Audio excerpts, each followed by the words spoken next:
আমাদের সাথে জয়দেব বাবু রয়েছেন রাজনৈতিক বিশেষজ্ঞ হিসাবে, স্বরূপ চট্টোপাধ্যায় রয়েছেন সমাজকর্মী হিসাবে, তুহিন ধর রয়েছে তৃণমূল থেকে, সৌম্যজিৎ বাবু রয়েছেন বিজেপি থেকে আমাদের সাথে রয়েছেন আশফাক আহমেদ রয়েছেন কংগ্রেস থেকে। এছাড়া আমাদের সাথে থাকছেন অধ্যাপক ডক্টর সুকান্ত ঘোষ। সবাইকে 24 টিভি পর্দায় স্বাগত, নমস্কার জানিয়ে স্পষ্ট জাতীয় কংগ্রেসের স্পষ্ট অবস্থান হচ্ছে বোমা রাজনীতি হচ্ছে সবচেয়ে গণতন্ত্রের শত্রু। দোষী যেই হোক, সেটা বিজেপি হোক, তৃণমূল হোক বা অন্য যেই কেউ হোক, এই রাজনীতির ঊর্ধ্বে গিয়ে সেই দোষীদের শাস্তি দিতে হবে। আমার কয়েকটি প্রশ্ন। আমি সুকান্ত বাবুর সঙ্গে একমত যে আমি একজন আইনজীবী হিসেবেও, আমি সুপ্রিম কোর্ট ও কলকাতা হাইকোর্টের প্র্যাকটিসিং আইনজীবী হিসেবে আমি আতঙ্কিত যে কালকে এখানেও মেল চলে আসবে কিনা। কি প্রশাসন এতটাই ব্যর্থ, রাজ্যের প্রশাসন এতটাই ব্যর্থ যে একটা মেল কে করছে তাকে ইমিডিয়েট ধরতে পারছে না। এত উন্নতর প্রযুক্তির ব্যবস্থা হয়েছে, সেগুলো ইউজ করছে না কেন? একের পর এক শাসক দলের লোকেদের কাছে, নেতৃত্বদের কাছে বোমা, বন্দুক এবং বিরোধীদের। এই ডিবেটে আসার আগেই আমার এক কংগ্রেস কর্মী হাওড়া জেলার ফোন করছিলেন যে তৃণমূলের লোকেরা হামলা করছে ওনার বাড়িতে, কিন্তু পুলিশ কোনো আসছে না, 100 ডায়াল করছে না। এসপি কে ফোন করেছে, আসছে না। জয়পুর থানার ঘটনা বলছি। এর মানে কি প্রশাসন কি ব্যর্থ নয়? রাজ্য সরকারকে জবাব দিতে এটা যে ইমিডিয়েট এই রাজনৈতিক মদতপুষ্ট না থাকলে এরকম ঘটনা ঘটতে পারে না। এটা একটা দৃশ্যমান বিস্ফোরক যে তৈরি হচ্ছে, এটা বন্ধ কিভাবে হবে? তার কোনো ব্যবস্থা নেওয়া হয় না কেন? হঠাৎ করে বোম দিয়ে উঠে যাচ্ছে, বিভিন্ন জায়গায় বিস্ফোরণ হচ্ছে, বিভিন্ন জায়গায় বোমা তৈরি হচ্ছে। এগুলো বন্ধ করার দায়িত্ব কি রাজ্য সরকারের নেই, স্বরাষ্ট্র মন্ত্রকের নেই, বা হোম অ্যাফেয়ার্স ডিপার্টমেন্টের নেই? এটা আমার প্রশ্ন তৃণমূলের যে মুখপাত্র রয়েছেন ওনার কাছে, যে আপনারা বলছেন কে, আপনারা ধরুন না, প্রশাসন তো আপনাদের তো কমিশনার, আপনাদের তো সাইবার ক্রাইম ডিপার্টমেন্ট, তো আপনারা কেন ধরছেন না? আপনারা ইমিডিয়েট এতক্ষণ সময় লাগে, এর কারণটা আমি জানতে চাইছি। এর কারণটা কি যে কেন ধরছে না? আমরা খুব আতঙ্কিত যে রাজ্যে একের পর এক বিরোধীদেরকে টার্গেট করে মেরে ফেলার প্রচেষ্টা চলে।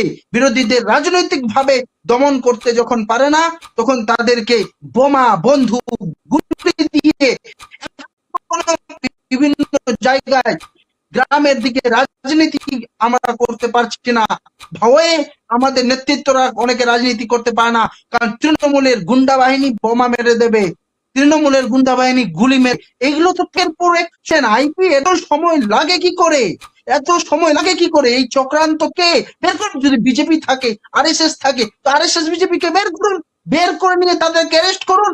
আপনারা শুধু বলবেন আরএসএস বিজেপি আছে, আর আরএসএস বিজেপির লোকেদের ধরবেন না, তাদেরকে ধরবেন না। শুভেন্দু আগুন লাগাবে, শুভেন্দু অধিকারী হিন্দু মুসলিম করবে, বিজেপির লোকরা পশ্চিম বাংলায় বিদ্বেষমূলক কথা বলবে, তাদেরকে আপনারা অ্যারেস্ট করবেন না। আপনারা শুধুমাত্র কি দায়ী এড়িয়ে যাবেন? তৃণমূল কখনো বিজেপির বিরুদ্ধে কোনো অ্যাকশন নেই না, আরএসএস এর বিরুদ্ধে কোনো অ্যাকশন নেই। মুখ্যমন্ত্রী মমতা ব্যানার্জি বলেছিলেন আরএসএস ভালো, বিজেপি খারাপ। তো এই আমার মনে হয় এটা সত্যি আমরা চিন্তিত।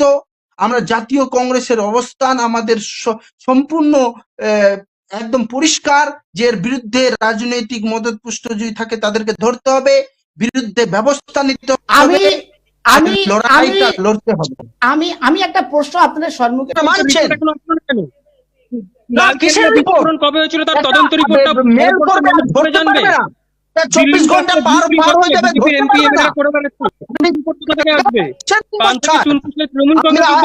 আমি কলকাতা হাইকোর্টে ক্রিমিনাল প্র্যাকটিস করি, বিভিন্ন আইনজীবী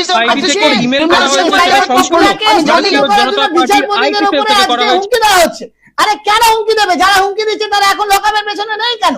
মানুষ তো প্রশ্ন তুলবে। আর যখন সংবাদ মাধ্যম সেটাগুলোকে খবর করতে যায়, তখন সংবাদ মাধ্যমের আক্রমণ হয়। মানছেন ইন্টেলিজেন্স ফেলিয়ার? তুহিন বাবু কি মানছেন ইন্টেলিজেন্স ফেলিয়ার? কজন সাংবাদিকের নাম বলবো আপনাকে? প্রকাশ্য গুলি করে তাদের খুন করা হয়। কটা ডিবেট করছেন আপনারা? উত্তরপ্রদেশে সাংবাদিকদের প্রকাশ্যে গুলি করে হত্যা করা হয়। আরে আপনারা সব তার বিরুদ্ধে কথাই আপনি অন্য রাজ্যকে টেনে আনলে হবে, এই রাজ্যে কি হচ্ছে? তাদের সঙ্গে ঘৃণ্য কর্ম করবে। ভারতীয় জনতা পার্টি ঘৃণ্য কর্ম করলে তৃণমূল কংগ্রেসও ঘৃণ্য কর্ম করবে। ভারতীয় জনতা পার্টি সবাই জানে, তারা এক্সপোর্ট। ভারতীয় জনতা পার্টির ডবল ইঞ্জিন সরকার সব গোটা ভারতবর্ষে ফেল হয়ে গেছে, তারা ফেল হয়ে গেছে। Modi is compromised PM, Modi is compromised PM. আজকে ট্রাম্প বলছে যে I can destroy the Modi's image career. তো ট্রাম্প যদি ডেস্ট্রয় করে দিতে পারে মোদির কেরিয়ার উইদিন আ মিনিট, তাহলে পুরো তো বিজেপি এক্সপোজ আছে। ভারতীয় জনতা পার্টির ডবল ইঞ্জিন সরকার এক্সপোজ হয়ে গেছে, সম্পূর্ণভাবে ভারতবর্ষের গণতন্ত্র ধ্বংস করে দিচ্ছে, স্বৈরাচারী হয়ে গেছে ভারতীয় জনতা পার্টি। ভারতীয় জনতা পার্টি যুব কংগ্রেসের সর্বভারতীয় সভাপতি উদয় ভানুচিকে অ্যারেস্ট করেছে, গণতন্ত্রকে হত্যা করেছে। তা বলে আমরা বলেছি ওই যে ঘুমন্ত হিন্দু, তারা ঠিক আছে ঘুমোচ্ছে, তাকে জাগিয়ে নিতে পারবো। যদি সেকুলার হিন্দু হয়, ঠিক আছে, নিজের ধর্মকে যদি নিজের ধর্মের কোনো ক্ষতি হচ্ছে সেটা দেখার পরেও চুপচুপ করে বসে রয়েছে এবং অন্য কথা বলছে। সাংবিধানিক একটা কথা, সেকুলারিজম সংবিধানের অংশ, সেকুলারিজম সেকুলার ভারতবর্ষের সংবিধানের এই নয়, সেটা ব্যঙ্গ করতে পারে না। সেকুলার মানে বিজেপির মুখপাত্র বোঝে না, সেকুলার মানে বিজেপির মুখপাত্র বোঝে না। সেকুলার আমি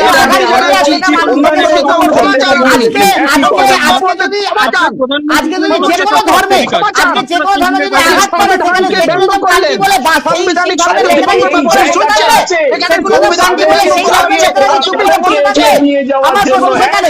কিন্তু হিন্দুদের মধ্যে তো সেটা দেখা যায়, মন্দির ভেঙে দিয়েছে। হতেই পারে আজকে মা কালীকে আজকে বিধান ধানে তুলে দিয়েছে। আজকে এই যে দৃশ্যগুলো যেগুলো আমরা দেখছি, দেখার পরে সেকুলার শান্তি বলে সেগুলোকে গভীর চেষ্টা করা হয়। কিন্তু যদি এটা অন্য ধর্মে হতো তাহলে সেই ধর্মের প্রধানমন্ত্রী সেটা থেকে চুপ করে বসে থাকতেন। সংবিধানকে অবমাননা। সেকুলারিজম যদিও 42তম সংশোধনে শব্দটা ঢোকানো হয়েছে, কিন্তু এর চেতনা Kesavananda Bharati case state of Kerala, basic structure of constitution 1973, S R Bommai versus Union of India 1998, এটা বলে দিয়েছে secularism is the part of the basic structure of the constitution of India. আপনার বদলে আরেকটি কংগ্রেসী আমার এগেইনস্টে খুব বলতো সেকুলারিজম চেঞ্জ করতে পারবে না, এটা ভারতবর্ষে তার মধ্যে আছে। আপনার মতো আরএসএস কর্মী, সমাজকর্মীর মুখোশে আরএসএস কর্মী, আপনার নামে আমি জাতীয় কংগ্রেসের সৈনিক হিসেবে মামলা করব। ভারতবর্ষের বুকে রিলিজিয়নের নামে, জাতির নামে, ধর্মের নামে এনিমিটি সৃষ্টি করলেন, আপনি এখানে করলেন। এবং দীপঙ্কর বাবু, আপনি এখানে তাকে সুযোগ দিলেন, এই বলার সুযোগ দিলেন, এই সংবিধান বিরোধী কথা বলার। মিস্টার চট্টোপাধ্যায় সমাজকর্মী, আপনি আরএসএস কর্মী, আপনি সমাজকর্মী না, আপনি আরএসএস কর্মী, আপনি সমাজকর্মী বলছেন কেন? আপনি সঙ্গীত রাগের মতো আরএসএস কর্মী কোথাকার? আপনাকে আমি কেস দেব, আমরা মামলা করব, দায়িত্ব নিয়ে বলছি, দায়িত্ব নিয়ে বিএনএস অনুসারে আপনার বিরুদ্ধে মামলা করব। Secularism basic structure, basic S R Bommai case পড়াশোনা করব। হিন্দু ভারতীয় জনতা পার্টি হিন্দুদেরকে অত্যাচার করছে, হিন্দুদের সাধুদের অত্যাচার করছে, শঙ্কর আচার্যকে অত্যাচার করছে। লজ্জা করে না? আপনি সমাজকর্মী, আরএসএস কর্মী, আরএসএস সম্পর্কে কি জানেন? হুমকি দিয়েছে বিজেপি। মিস্টার চট্টোপাধ্যায় এনার মাঠটা বন্ধ করছে না কেন? আমাকে বলতে দেওয়া এনাকে বলতে সুযোগ দেওয়া হচ্ছে। সমাজকর্মী ইনি আরএসএস কর্মী, এইরকম চ্যানেল গুলোতে আরএসএস কর্মীদেরকে এখানে প্রমোট করা হচ্ছে আরএসএস। লিখুন আরএসএস কর্মী লিখুন, সমাজকর্মী নামে কেন লিখছেন? সমাজকর্মী লিখবেন না, আরএসএস কর্মী, এক নম্বরে আরএসএস কর্মী করুন। আপনাকেও যে আমি আরএসএস কর্মী, আপনাকেও তো প্রমাণ দিতে হবে নাকি? আপনাকেও তো প্রমাণ দিতে হবে আমি আরএসএস কর্মী এসা কিনা। বোমানি কেস আমি বানান ভারতী নেতাজি কেসে পন্থী অখণ্ড এটা ভারতের সুপ্রিম কথা কোর্ট বলি। বলেছে আমি সেকুলারিজম তাদেরকে ইজ দ্য সমর্থন পার্ট অফ করি দ্য যারা বেসিক ভারতের স্ট্রাকচার অফ স্বাধীনতাকে ইন্ডিয়া। সমর্থন করে। এবং ভারত ভাগ হয়েছিল জাতের এনার ভিত্তিতে। নাম্বারটা আমি আপনার নেব। মতো হুমকি সন্ত্রাসী এনার নামটা দিত। নেব। যে স্কুল থেকে ঠিক আছে। বিজেপির ঝান্ডা ধরে নিয়েছে। নোটিশ যাবে আপনার কাছে। হুমকি দেওয়া অনেক দেখে নিয়েছি। তারা মিস্টার পরে গিয়ে আরএসএস কর্মী বিজেপির করে। আপনার কাছে নোটিশ যাবে। স্বরূপ বাবু আপনার কাছে নোটিশ যাবে এই তো। আজকে অনুষ্ঠান থেকে আপনাকে সরাসরি এর আপনাকে আগেও অনেকবার challenge বলেছেন দীপঙ্কর বাবু আপনি এই নোটিশ যাবে। কৌস্তব বাবুও আমাকে হুমকি দিয়েছিল বিজেপির ঝান্ডা ধরেছে। সন্দীপটাও আমায় হুমকি দিয়েছিল বিজেপির ঝান্ডা ধরেছে। দুদিন পরে দেখবো উনিও হয়তো বিজেপির ঝান্ডাই ধরবেন। এই নোটিশ যাব বলে বিজেপির ঝান্ডা ধরার এর প্রস্তুতি। আপনি দুজন প্রাক্তন কংগ্রেস আমাদের মুখপাত্রের নাম আমরা জামাত রক্তে কংগ্রেসী, আমি তাদের আমরা নাম আরএসএস বলে দিলাম। মার্কা নয়, তাদের নাম আমরা বলে দিলাম। রক্তে এরকম কংগ্রেসী, অনেক রক্তে দেখেছি। জাতীয় কংগ্রেস, দাদা, অনেক দেখেছি। রক্তে আপনি আমাদের যা রন্ধে বললেন রন্ধে জাতীয় তার কংগ্রেস। প্রমাণ দেবেন। গান্ধীজি গান্ধীজি যা বললেন আমরা তার প্রমাণ গান্ধীজির দেবেন। আদর্শে বিশ্বাসী, নেতাজি আপনি- সুভাষচন্দ্র বসু আপনি- বিশ্বাসী। আমরা আরএসএস এ যেতে পারি না, নেতাজি সুভাষচন্দ্র বিজেপিতে যেতে বোসের পারি না। পেছনে ছুরি আমরা মারা কংগ্রেস। জীবন দিয়ে দেবো, নেতাজি আমরা সুভাষচন্দ্র জীবন দিয়ে দেবো, পেছনে ছুরি কিন্তু মারা আরএসএস এ কংগ্রেস। যাবো না। আমি আমাদের আপনাদের রক্তে রক্তে কংগ্রেসের রক্ত বলছে, জাতীয় কংগ্রেসের রক্ত বলছে। আমরা জাতীয় কংগ্রেসের দেশ গড়াবো, আমরা জাতীয় কংগ্রেসের শেষ সময় আমাদের করছি। একেবারে শেষ। মরে গেল কংগ্রেসের পতাকায় আমাদের সবাই খুব ভালো আমাদের থাকবেন, জয় বাবু, মিস্টার থাকবে। ধন্যবাদ। মিস্টার আরএসএস করুন। মিস্টার আসফাককে সর্বোপরি দর্শকদেরও ধন্যবাদ জানাবো।